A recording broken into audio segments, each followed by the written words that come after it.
अंतःकरण में जा अपने अंदर में शरीर में प्रवेश कीजिए, फिर उस ईश्वरीय शक्ति का आप लाभ लीजिए।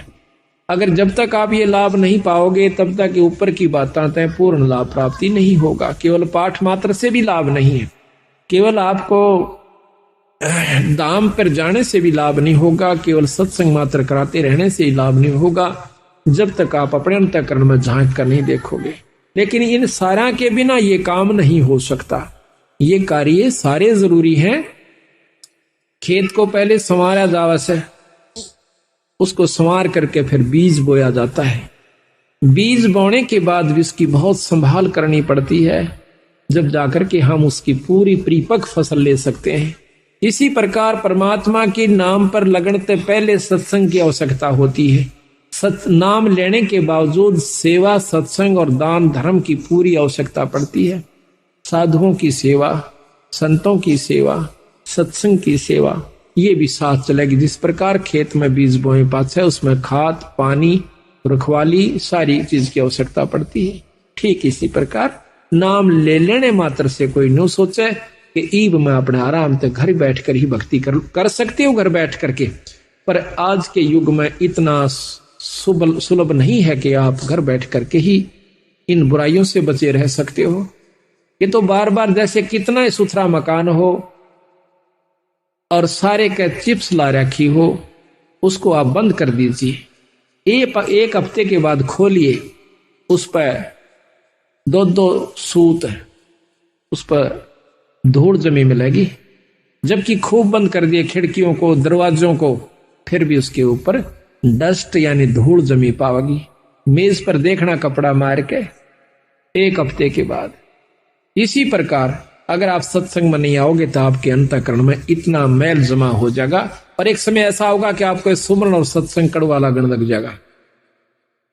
आज आपने प्यारा लगे, पर उस समय ये आपको सुहावा नहीं गा। कई बार आप सत्संग पाठ करना चाहते हो, नित्यनेम नहीं कर पाते। कई बार नाम पर लगाना चलते हो, मन को मन नहीं लगता, कहीं और उलझेड़े मुड़ जाता है। कोशिश करने से भी नहीं लगता, उस दिन आनंद नहीं आता आपको। कारण क्या है कि आपके अंतःकरण में कोई मैल आ गया, किसी कारण से भी, किसी की द्वेषता का, किसी प्रिय मित्र की और कोई अप्रिय घटना का कोई भी विक्षेप आ चुका है, जिसके कारण आपको वो प्रिय वस्तु आज फिर अप्रिय होगी। तो इसी प्रकार सत्संग में आने से जानकारी होती है कि ये कोई काहू का है नहीं, झूठा संगी साथ या कोई किसी का नहीं। कबीरा चिंता तो सतनाम की, और ना चिंता दास, और जय कोई चिंता नाम बिना, वह काल की फांस। ये काल की पास है। काल इसको फंसा के रखने की खातिर उसके मन में सो विक्षेप, क्रोध, अहंकार या कोई चिंता फिक्र बनाए रखे कि कहीं ये भक्ति भाव में ना लग जाए। तो उस दिन और ज्यादा भक्ति करे, परमात्मा का नाम लेवे, कोई किताब धार्मिक पढ़ लेवे, अपने गुरु से मिलन की कोशिश करे, संत से मिलन की कोशिश करे, आसपास कोई सत्संग हो तो उसमें जाने की कोशिश करे, ताकि आपके मन का जो अंतःकरण के अंदर जो विकार आया हुआ है वो ठीक हो जाए। घर में नहीं ठीक हो सकता। या तो सुमरण अधिक करे, ना चाहते हुए भी करे उस सुमरण को, उस दिन फिर आप ठीक हो जाओगे। इसी प्रकार सत्संग की आवश्यकता पड़ती है। तो यह बहुत लंबा प्रकरण कबीर साहब ने दिया है, गरीबदास जी ने दिया है, उनके बारे में जो मकरा को बताया है। इन्होंने ऊपर बताया कि इससे ऊपर एक और शक्ति है भाई, वो क्या है? ब्रह्मा विष्णु में से, क्योंकि वो खुद भी विष्णु उपासक थे राम राय जी। सकल भेद तो से कहूं रे जो मकरा, सुनियो शब्द संदेश सुनो राजो मकरा।